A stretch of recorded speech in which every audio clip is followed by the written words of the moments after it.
Menebak maksud Surya Paloh yang mengatakan tidak usah pemilu. Makin ngaco ini orang. Tidak perlu ada pemilu. Lebih baik tidak perlu ada pemilu. Sekali lagi saya katakan lebih baik tidak ada pemilu. Kalau itu memberikan konsekuensi perpecahan bangsa.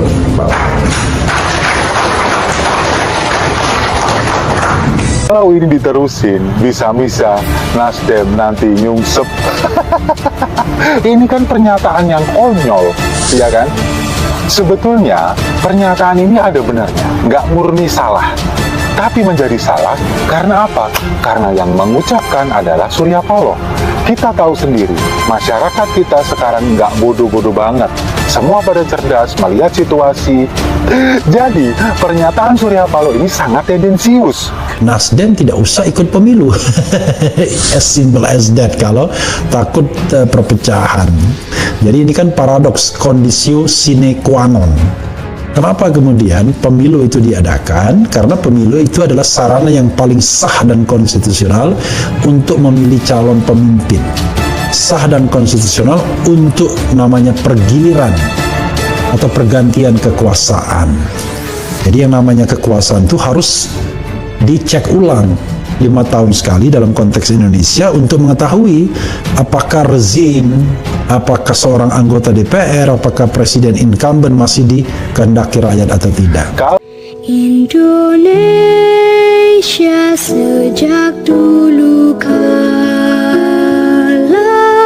tetap dipuja-puja bangsa. Menjelang tahun politik yang tidak lama lagi, apapun yang terjadi, termasuk pernyataan dari elit partai politik, seringkali menjadi sorotan media dan publik. Beberapa waktu yang lalu, Megawati sebagai Ketua Umum PDIP pernah disorot karena pernyataannya. Nah, di sela-sela Rakernas PDIP pada pertengahan Juli lalu, Megawati pernah bilang yang seolah menyudutkan tukang bakso. Pernyataan Megawati sempat menjadi kontroversi, tapi untung saja nggak lama beredar kembali dan terbaru pernyataan dari elit partai kembali disorot. Ya, dan banyak diperbincangkan kali ini. Bukan datang dari PDIP Perjuangan. Ketua Umum Partai Nasdem Surya Paloh menyebut lebih baik tidak usah pemilu jika berujung perpecahan.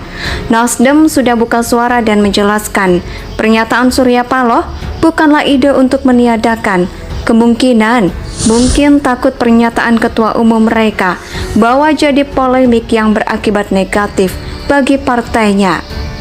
Yang pertama, sepertinya pernyataan itu sebagai bentuk kekhawatiran Surya Paloh, seolah-olah mempertanyakan apakah negara mampu menyelenggarakan pemilu yang jujur dan adil pada 2024 nanti. Jika negara tidak mampu menyelenggarakan pemilu dengan semestinya, dikhawatirkan banyak yang kecewa berat. Kekecewaan yang dalam politik bisa berakibat fatal karena melibatkan banyak orang. Jika massa yang berjumlah banyak kecewa terus, melakukan hal yang anarkis sangat berbahaya dan mengancam keamanan negara. Surya Paloh bertanya, mampukah negara melakukan pemilu yang jujur dan adil, yang memang bisa menangkap aspirasi rakyat, menjaga hak-hak konstitusional rakyat, dan itu sebetulnya pertanyaan dari ketum tokoh bangsa kepada negeri ini, yang harus dijawab dengan pemilu yang jujur dan adil dan tepat. Faktor selain itu mungkin Surya Paloh jika hendak mengajak semua pihak untuk melakukan perubahan menjelang pemilu. Surya Paloh, pertanyaannya perubahan seperti apa? Nah, ini yang harus ditanyakan secara langsung kepada yang bersangkutan. Yang kedua, pernyataan Surya Paloh merupakan pernyataan normatif saja, seolah-olah ingin memberikan gambaran bahwa dirinya dan partainya merupakan pihak yang sangat menjunjung tinggi persatuan dan kesatuan bangsa, bahkan lebih tinggi dari pemilu itu sendiri. Surya Paloh berharap dengan pernyataannya bisa menarik simpatik publik, sehingga Partai Nasdem bisa lebih meningkat nama baiknya di mata masyarakat. Tapi ada satu hal yang mungkin Surya Paloh lupa, hubungan dirinya dengan Megawati sepertinya melampangkan perpecahan. Lebih baik malah segera memperbaiki hubungan ini. Jangan sampai dalam orasi menjunjung tinggi persatuan dan kesatuan, menolak perpecahan. Dirinya sendiri seolah-olah pecah kongsi dengan partai lain yang berada dalam satu posisi. Ini lama-lama kalau diperhatikan, Om Brewok Surya Paloh semakin hari semakin tidak konsisten antara perkataan dan perbuatan. Yang pertama, pada tahun 2020 lalu, ia pernah meminta parpol untuk turut serta merekam kasus-kasus intoleransi yang masih terjadi di negeri ini. Caranya adalah dengan mengedukasi masyarakat tentang pentingnya sikap saling menghargai antar sesama.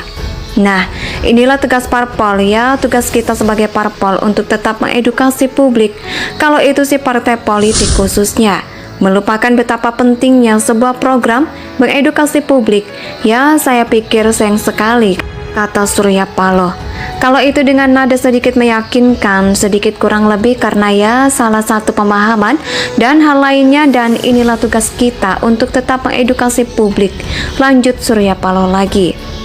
Dilalah pada tahun 2022 ini yang malah berniat mencalonkan orang yang dekat dengan Bapak Intoleran Indonesia, Rizik Syihab, serta didukung oleh kelompok radikal yakni Anies Baswedan.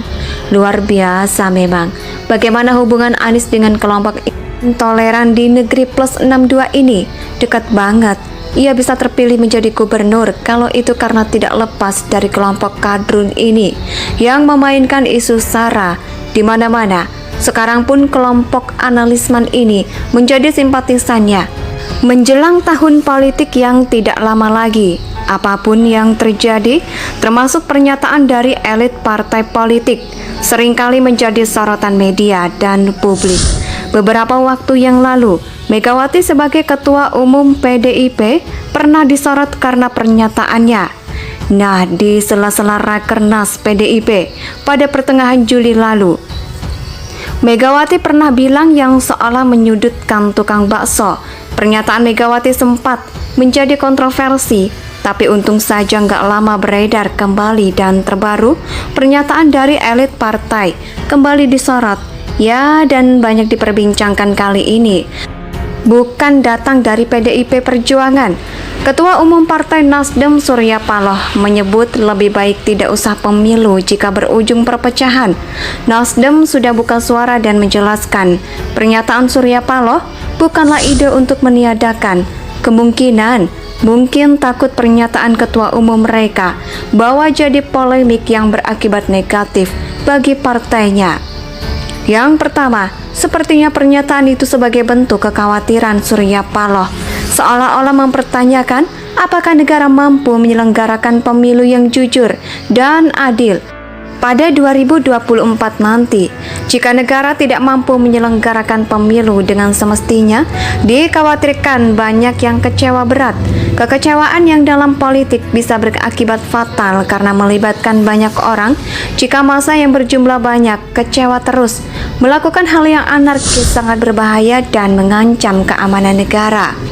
Surya Paloh bertanya, mampukah negara melakukan pemilu yang jujur dan adil, yang memang bisa menangkap aspirasi rakyat, menjaga hak-hak konstitusional rakyat, dan itu sebetulnya pertanyaan dari ketum tokoh bangsa kepada negeri ini, yang harus dijawab dengan pemilu yang jujur dan adil dan tepat. Faktor selain itu mungkin Surya Paloh jika hendak mengajak semua pihak untuk melakukan perubahan menjelang pemilu. Surya Paloh, pertanyaannya perubahan seperti apa? Nah, ini yang harus ditanyakan secara langsung kepada yang bersangkutan.